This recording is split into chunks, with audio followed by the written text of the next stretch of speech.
All right. Good morning, everybody. And Russ, thanks for taking care of the back office. That is fantastic.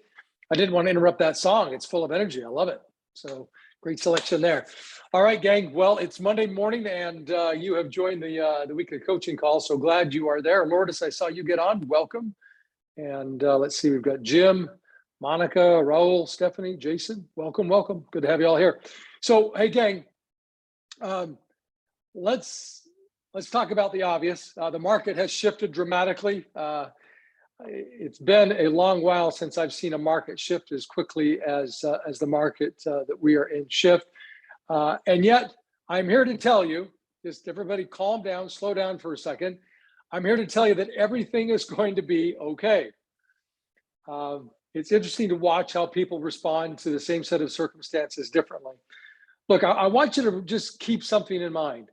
You know, most millionaires are created in market crashes, when the market is uncertain, when the market is falling. Now, look, the market's not crashing. I don't see a crash on the horizon, but it's certainly a different market than it was 6 months ago. But when there is uncertainty in the market, right, the question is there an opportunity for you to succeed? Or do you have to resign yourself to this idea that, well, because the market has shifted so dramatically in such a short period of time, I simply have to wait until the market shifts again? And the answer I hope that you would expect from me is no, you don't wait for the market to change. Like, you don't control the market, but what you do control is how you respond to what's going on. Look, more millionaires are created when markets are crashing. And the real question is why? Well, if you think about it just in terms of the stock market, the reason is this, that the retail investors, people like you and me who use maybe Fidelity Investments or even Robinhood or other trading sites to buy and sell stocks or mutual funds, that when the market starts to crash, what the typical retail investor will do is they'll sell everything because they're afraid. And then what happens is that the professionals, like the Warren Buffetts, they continue to do what they've always done, which is to invest in the market. So when the market dips, because all of those retail investors are getting out, they're exiting the market, then the Warren Buffetts and others like him go in and they buy in those dips. And as a result, more millionaires are made and more fortunes are made in down markets than in a good market or a roaring market, a market that's going up. See, a market that's going up, the retail investors are getting in. And markets that are going down, well, that's being driven by retail investors getting out. And then the professionals stay and they buy in the dip. Now, what does that practically mean to you? Well, how does that relate, John, to real estate? Well, it's a really good question. The way it relates to real estate is that you have to continue to invest in the thing, the number one asset that creates your business, that allows you to sell real estate, tell people buy and sell real estate at a high level. And so the question is, what is that? So if I were to ask you, what's your number one asset in the business of real estate, setting aside your leadership and your skill, what would you say it is? Somebody give me an answer, or text it, or put it in the message board. What would you say your number one asset is?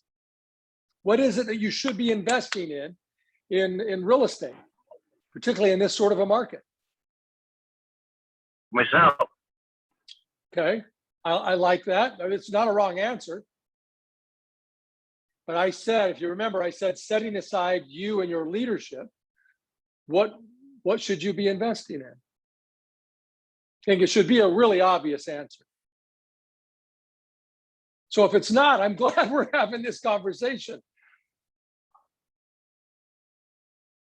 You know, when I got into the business of real estate 30 years ago, I didn't realize that real estate was all about this thing. I thought it was about homes. I thought it was about real estate. Prospecting, making relationships.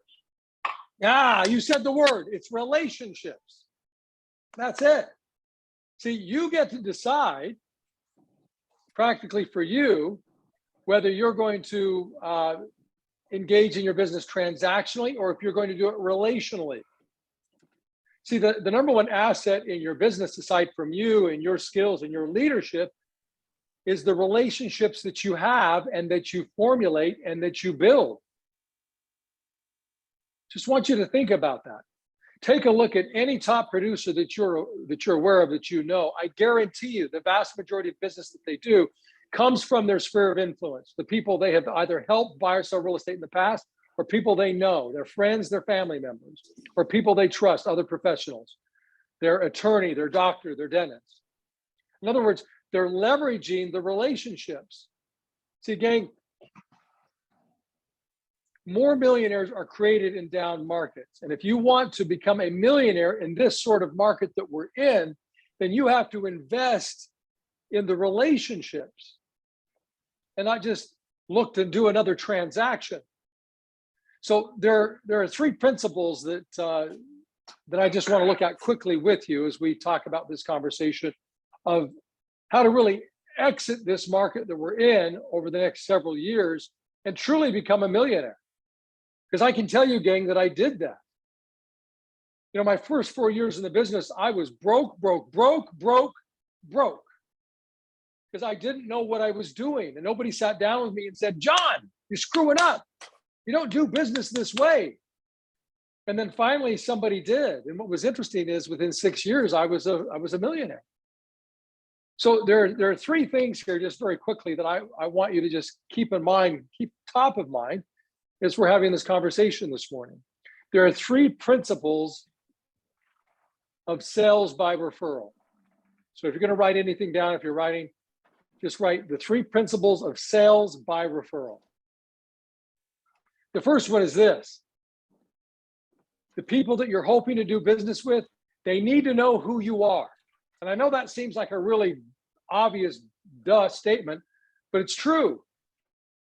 The people that you're hoping to do business with need to know who you are, and it's not their job to find you. That's the first principle. That's the first principle of sales by referral. They need to know who you are, and it's not their job to find you, which then implies what? What does that mean ultimately? Somebody said it earlier.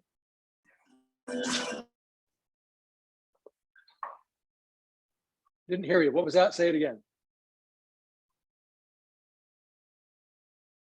What does that mean? If they need to know who you are and it's not their job to find you, then what does that mean? Come on, gang. What does it mean? Lead follow-up. Yep. Well, okay, yes, it means, simply put, it means that you have to proactively reach out to the people. Look, gang, real estate is no longer a retail business. There was a day and time where you could argue that real estate was retail, where you would have walk-ins and you controlled all the information in the MLS book. Most of you aren't even old enough to know what that is.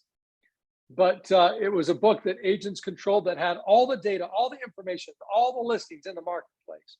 And there was a day and time where people needed to come to you to get that information. Well, now they don't need to do that. Real estate is not a retail business. The fact is, you see so much of your competition, they don't even have an office. They don't even go into a quote unquote office, no brick and mortar. It's all virtual. Real estate is not a retail business. It is direct sales. And direct sales means that you have to proactively go out and you've got to find the customers. You've got to build the relationships with people. It's not their job to find you because it's not their job. You know, their job is whatever they do for a living. Your job is to go out and find them and to build that relationship so that when it's time for them to buy or sell real estate, hopefully now, but when they're ready, you've built up enough rapport and value so that they'll choose you versus the competition. So principle number one for sales by referral is to make certain that they know who you are. Number two, they need to know what you do. That's the second principle of sales by referral. They need to know what you do. Are you a listing agent? Are you a buyer's agent? Well, hopefully the answer is you're both, right? They should have the perspective that you're both, because what you don't want to do is lose out on an opportunity to work with buyers or with sellers, even if you don't personally do it. You want to be the funnel that takes in all of those opportunities so then you can disseminate it to those who actually are going to be doing the work. But principle number 2 is they need to know what you do. And it's not their job to know or to do your job, which means ultimately that you've got to do the right thing in terms of contacting them and messaging them, making certain that they know exactly that there's no uncertainty at all in their minds as to what you do and how well you do it. So when it's time for them to buy or sell real estate, they don't think of any other person but you. And then the third principle of sales by referral is this: they need to trust you. They need to trust you. Okay, this is a business that we're in. And in any business relationship, there has to be trust. There has to be the rapport. They have to know you, they have to like you, but they also have to trust you. You have to offer them value. You have to give them an opportunity to feel safe and comfortable and certain that the decision to work with you, or whatever decision they take, is the right decision. So it's your job to make certain that they trust you. So ultimately then, well, what's the solution? If they need to know who you are, they need to know what you do, and they need to trust you, what's the solution to that? Well, the solution is to have a defined, really a plan or approach to growing your SOI, because that's really, gang, at the end of the day, that is the success plan for long-term growth in real estate, regardless of the market. It's working with your sphere of influence. And for some of you, you have this large sphere of influence you're not leveraging. For some of you, you have a small sphere of influence that you're not growing. And there are some of you that do reasonably well. But what I know is this: there is always room for improvement. So I want you to write this down. It's about relationships.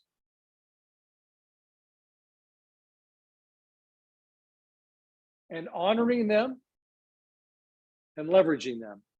And working with your sphere of influence. It's about honoring the relationships, and it's about leveraging them. But see, if you take to the opportunity of working with your sphere that attitude, that I need to honor those relationships. In other words, I need to have the maturity to respect those relationships, to grow them, that it's my responsibility. I mean, if it's ever happened to you where you're driving down a neighborhood where you've got a family member or a friend and you see a yard sign, a for sale sign in their front yard, first of all, you panic, then you get, it's disbelief, and then it's anger, like, I can't believe they just did that to me. Well, at the end of the day, gang, they didn't do it to you, you did it to you. And it's usually because there's a lack of honoring the relationship and leveraging the relationship by helping them know what you do, by knowing who you are, and allowing them to trust you, by you consistently reaching out to them and communicating with them. So if you will build a database of your relationships, I know this is simple, but my question for you is, to what extent are you doing this? I see agents who've been in the business for decades and haven't done the things that we're going to talk about here shortly, at least not all of them to the extent that they need to. And then I see those examples of agents who very expertly, they honored those relationships. They understood that their number one asset was the relationships that they have in this business of real estate. And because they were consistent of doing all the things they needed to build the rapport, the like, the trust, the respect, and to build value, to show that they offer value, that as a result, when it's time for them to retire, they have an asset. They actually own something that they can sell. And right now, as a company, we're helping a couple of different agents go through that process where they're ready to retire, but they don't want to stop earning income. So they take this asset they've built, their sphere of influence, this database, and they sell it to another agent within the company. And that agent takes over that business. And then the agent who's exiting the business gets a portion of that business for a period of time, for coming months or years. Now, how cool would that be? See, again, my question for you is, are you building a business, or are you just working a job? Maybe you have a career, it's a great career, and you're doing relatively well, or you want to do better, but it's a career. Gang, no, you own a business. This is an asset that has the potential to grow and to provide you basically a golden parachute when you're ready to no longer sell real estate. So see, if you will build a database of relationships, not just names. Let me say that again. a database of relationships and not just names, your business will appreciate instead of depreciate. See, for most real estate agents, as they go along, the harder they work, the more that they make.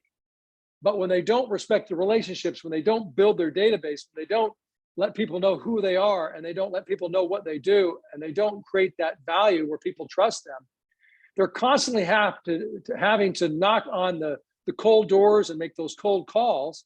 In other words, beating their head against the brick wall of prospecting and forgetting to leverage the very thing that they already have, which is relationships, and building those and expanding on those. So gang, there are 4 things that in the time that we have remaining, I just want you to look at this and ask yourself this question: am I doing this? And to what extent am I doing? In fact, what I want you to do is grade yourself on a scale from 1 to 10. 1 meaning not doing it at all, failing at it. 10 meaning no, I'm doing it and it's working exceptionally well. There's really no room for improvement in this particular category. There are 4 categories. The first thing is this, as it relates to working with your sphere of influence. You should have every one of your names, everybody that you would consider part of your sphere of influence, in Excel. Put them in an Excel spreadsheet. You should have their names, their address, their emails, and their telephone number. So my question for you is, do you have that? Do you have your database in Excel? Now, why Excel? Well, Excel because it is a system that you can use where you can upload it into any other CRM, right? Excel is not a CRM. It is just simply a way to organize and manifest or display your data.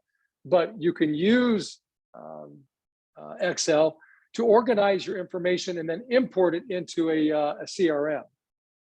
So that's step number 1. If you haven't done that, do it. If you've done it, great. The second step is to categorize the people in your database. Categorize them as A's, B's, or C's. Everybody should either be categorized as an A, or as a B, or a C, depending upon their characteristics. Well, what are those characteristics? Well, A people are those who are going to go out of their way to refer business to you. These people are your raving fans, and you all have those people. For some of you, it's your mom. For some of you, it's not your mom, right? But you know who those people are, that they really go out of their way to make certain that they give you a name of somebody who may need to buy or sell real estate. Or when they're ready to buy or sell real estate, they automatically are already going to contact you. Those are the A's, right? And then you have the B's. The B's will work with you, right? But they aren't necessarily going to refer people to you unless you ask for the referral.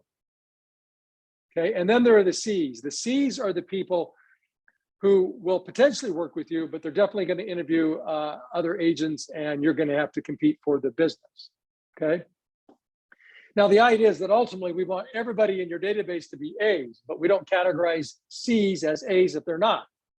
So what we have to do is we have to coach the C's to B's and the B's to A's. Well, how do we do that? Well, we got to make certain that we're reaching out to people consistently. We've got to be building those relationships, right? We have to invest in the relationship in a crazy market that's shifting, where there's a lot of uncertainty. We have to invest in it when the market is dipping, so that as the market begins to shift or change, as we're already starting to see, as people start to settle in to interest rates being higher, not what they used to be, people start to dip their little toe into the water, and then their ankle, and then their legs, and the next thing you know, people are back in the marketplace. Well, because you have invested in your number 1 asset aside from yourself, which is the relationships, right? You're letting people know who you are, what it is that you do, and you've built trust. They're going to more likely work with you. Now is the time, gang, to invest in the market and your specific asset that's going to allow you in the coming months and coming years and decades, for as long as you're in this business, to have all the business that you would ever need to truly make yourself a multimillionaire. So number 1, all the names, addresses, emails, and phone numbers in Excel. Number 2, categorize them A, B, or C. And then number 3, upload that information into a CRM. Now, I would recommend Moxie because, of course, it's provided to you at no additional charge through Century 21, and it is a very robust system. Russ has done some training on it, and I believe he's doing some training on it again October 6th. And I don't know, Russ, if you can indicate whether that is going to be live in Utah or California, and if it's going to be broadcast on Zoom. But if you can, maybe let us know. That would be great. But gang, Yep, it'll be live from Utah and broadcast on Zoom for California or anybody from Utah that wants. Awesome. That's great. So if you want to know the time and the link, if you're going to watch it through Zoom, just reach out to Russ and he can provide you that information. But look, gang, at this point in your career, whether you've been in the business a few months or several years, there is no excuse that you should not have those first three things done. To me, I cannot imagine being in the business for more than a few months and not having those first three things done. Having all of my names identified, the addresses, the emails, and the telephone numbers, having them categorized A, B, or C, and then having them uploaded into a CRM, okay? And then the fourth step is this, is the point of contact, actually reaching out to them. What does that look like? Well, it should be by design. It shouldn't be willy-nilly. It shouldn't be, oh my gosh, well, I've got some time today. I was thinking about the Joneses, and I really like the Joneses, so you reach out to the Joneses, and then days, weeks, months go by before you think about somebody else to reach out to, or before you reach out to the Joneses again. No, gang, it has to be methodical. It has to be a process. It has to be a formula. There's a reason the McDonald's sells billions of hamburgers. It's reason, even though they don't sell the best hamburger in the business, that they sell more hamburgers, because they have a formula, a business plan, a system that they follow like clockwork. Every single store that you go to follows the same system. And as a result, they sell a lot of hamburgers. So if you want to sell a lot of homes, right, by leveraging the relationships, investing in them, then you have to follow a formula for building those relationships, for respecting those relationships. So number one, write this down in terms of building those relationships, the process, how to do it. A quarterly mail, like a postcard or a letter or something of that nature, something that goes out to your database on a quarterly basis. And we'll talk specifically about what that is and what it looks like, but you should be reaching out to your database through United States Postal Service snail mail once a quarter. Everybody in your database, the A's, the B's, and the C's. The second step would be a quarterly phone call. Everybody in your database should be receiving a call every 90 calendar days or every 60 business days. A person-to-person phone call. Everyone should receive that from you. Remember, it is not their job to know who you are. And it is not their job to know what you do. It is your job to ensure that they trust you. Well, the best way to do that is to reach out to them consistently. So number one, a quarterly piece through the United States Postal Service snail mail. Number two, a quarterly phone call to them. And then number three, a monthly email. A monthly email. And again, we'll talk more about what this looks like in terms of the quarterly snail mail, the quarterly call, and the monthly email. And then the fourth step is client appreciation. Doing 2 to 3 client appreciation events every year, whether it's like an Easter egg hunt or this fall doing the pumpkin patch, or during the holidays doing like a reverse pop by where they can stop by the office and pick up their pumpkin pie or their holiday pie, whatever it is. Always creating an opportunity to talk to people person to person or face to face. Now, when you look at the quarterly United States Postal Service mailer, or you look at the quarterly call, or you look at the monthly email, what should that look like? What should you be providing? Well, ultimately, gang, it comes down to this. We're trying to do two things. We're trying to build rapport and we're trying to build value. Those two things must occur for long-term success for sales by referral. They must feel safe with you. They like you, trust you, and respect you, but you also have to offer value. Well, how do you do that? Working with your SOI. What does that look like systematically? We offer value by answering the number one question that people have when they find out you're a real estate agent. When people find out you're an agent, what's the number one question they ask you when they find out you're an agent, or they know that you're an agent and they see you maybe every few months? What's their number one question?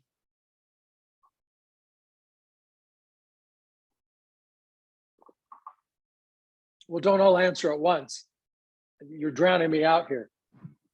Come on, How's gang. the What's the number one market? question? Yeah. How's the market? Yes. How is the market? Good to see you, by the way, Aaron. How is the market? Now, do they ask that question because they're concerned about your well-being, your livelihood? They've been up at night wondering, oh my gosh, I'm wondering, are you making enough money supporting your family? And of course, the answer is no. They have their own life to live.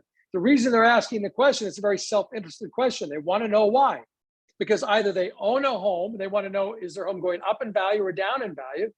Or maybe they're thinking about getting into the market. Maybe they don't own a home, maybe they're renting, or maybe they're looking at buying a second home. See, it's a very self-interested question, but it's an important question. And since we all know it, you all know that that's the question, the answer to my question of what's the number one question they ask. You all know that that's the question they ask is, how is the market? Well, if you know that's the number one question, then why wouldn't you proactively, anytime that you communicate with people in your sphere or want to be in your sphere, that you answer that question proactively, preemptively. You let them know how the market is doing. A couple of years ago, I was in a coaching session with an agent, and I was having this conversation with them. And they said, oh my gosh, John, this is so true. Let me tell you a story. Every year around the holidays, I will send out recipe cards of my famous pumpkin bread. And then what I will do is call them to confirm that they got my recipe card and just to chat with them, which is great, which was fine. And they said, so I called up this one past client and asked them if they got the recipe card.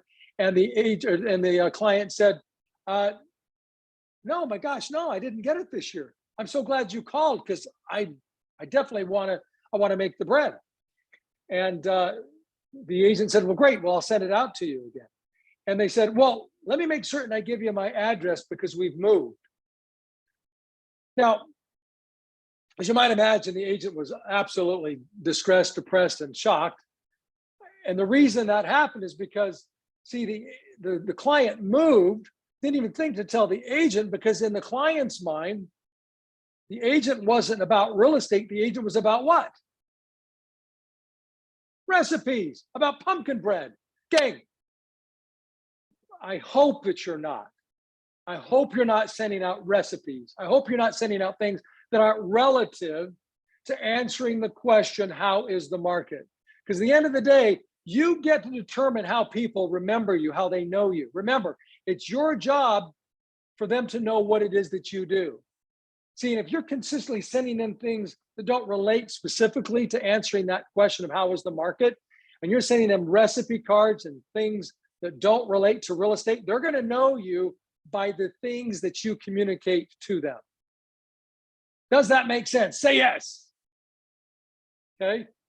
So preemptively answer that question, whether it's the quarterly snail mail or the quarterly call or that monthly email. Let's answer that question. How is the market? So tell them, how is the market? Let them know what the average sales price is right now compared to the previous period, whether it's the previous month, if it's that monthly email that you do, or it's the quarterly report. If it's a quarterly report, you would tell them, the last quarter, the average sales price was X, and that compared to the previous quarter at whatever the average price was at that point. In other words, you're giving them perspective. Just telling them the average price is, say, 700,000. Well, it gives them partial information, but it doesn't tell them which direction the market's going. So if you tell them the average price right now is 700,000, and that compares to last quarter at 680,000, then they know the market is doing what? It's going up. So you've got to tell them what's happening in the marketplace. In other words, the key performance indicators: average price, the number of homes on the market, the average days on market. How long is it taking for a home to get sold? What are interest rates currently? See, those four key performance indicators that if you will consistently give them that information through that quarterly report, through the snail mail, United States Postal Service, and then that quarterly call, as well as the email, if you're giving them that information consistently through those reports and conversations, they will know exactly what you do. They will know that you're all about real estate, And that when it comes time to buy or sell real estate, who are they going to call? Who are they going to trust? And of course, the answer is you. Gang, I remember when I was relatively new in the business. I mean, it was just probably the first few years in the business. There was a husband and wife team in the Salt Lake market that would consistently put together a report. And I believe it was every quarter back in the day. They would send out this quarterly report through the mail that would answer those key questions. What's the average sales price? How many homes are currently on the market? What's the average days on market? And what are interest rates? They would answer those questions consistently in this report that they would send out every quarter. And as a real estate agent, I thought it was so cool. I really looked forward to getting it because I thought, well, gosh, this is great. Now I get to share this with my clients. It never dawned on me in those first few years that, I should be answering those questions for my own clients. If I'm an agent and excited receiving that information from these agents, wouldn't my clients be interested in seeing that? So gang, be the professional who respects the relationships, recognizes that it's your job to let them know who you are, what it is that you do, by consistently answering those questions about how the market is doing, providing them information. So put together a quarterly report, shows them how this quarter compared to last quarter. Put together a monthly report that shows them how this month compared to the previous month. And then make a phone call on a quarterly basis to say, hey, Bob, hey, Mary, did you happen to get my quarterly report? Hey, did you happen to get that email that I sent of my video market update that shared with you how the market is doing? Oh yeah, John, I did. Great. Do you have any questions, any thoughts, anything that I can do for you? Gang, I promise you, if you're doing that, you'll make yourself long-term a millionaire. You will in this business. And you'll allow yourself from shifting from making these cold calls and talking to people you don't know to dealing with the people you already know and leveraging those relationships where they're your raving fans and they go out there and they become your army of people who go out and find the other people that you're going to work with to expand and grow your business. But you have to respect those relationships. You have to follow a system. Gang, the last year that I sold real estate full-time back in 2008, that's a long time ago, 14 years ago. Just off of my sphere of influence, setting aside any business that I did from cold calling, FSBOs, expireds, and so forth. $250,000 in 2008 I made off of my sphere of influence. And the question is, how is that possible? 14 years ago, $250,000 just off of your sphere of influence? Yes. Why? Because I did these things I just talked to you about. So gang, don't delay. If you're not doing these things, now is the time to do it. We're in the sort of market where agents are going to start to get out. People are going to start to divest themselves of the real estate profession because the market has shifted and they're panicking.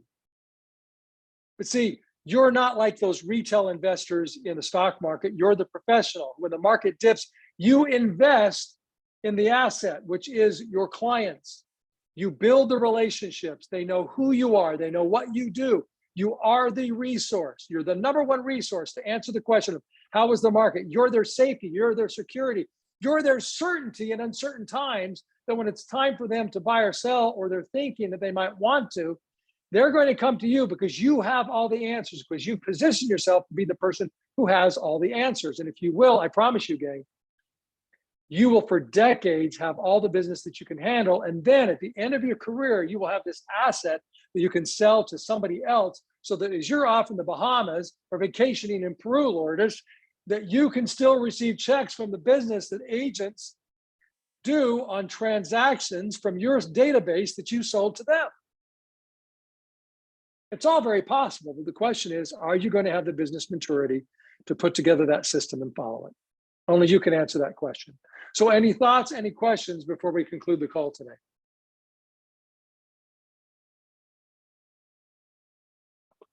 You got it all figured out? Okay, gang, if you want any samples of any reports or what that should look like, or you want to know, well, John, what would the email that I send out where it's a video of me talking about the market, well, what would that look like? Just reach out to me. I'm happy to send you any of the reports. I've got tons of samples on what that looks like that you can mail out on a quarterly basis or on a monthly basis, but also what the video market update should look like as well. And gang, my opinion is that one of the things you should be doing is a video market update through your email and sending that out. Instead of doing a printed report or an e-report, actually do a video report where they get to see your beautiful smiling face on a monthly basis, giving them an update. And if you want to know what that looks like, just reach out to me. My number is 801-580-8425, 801-580-8425. So if you want me to text you any of those samples of the reports, I'll send those to you. And then anybody that wants to talk to me about what that video market update should look like and maybe do some role play on that, reach out to me. Happy to help you with that. All right, gang, have a great day. You started the week off great. Go out there, make certain you're respecting those relationships. Have the business maturity to respect those relationships, build them. And I promise you, if you will invest in people, it'll return significant dollars over the course of your many years in this business. It'll make you a multimillionaire. So go out there and do it. All right, we'll see you next time.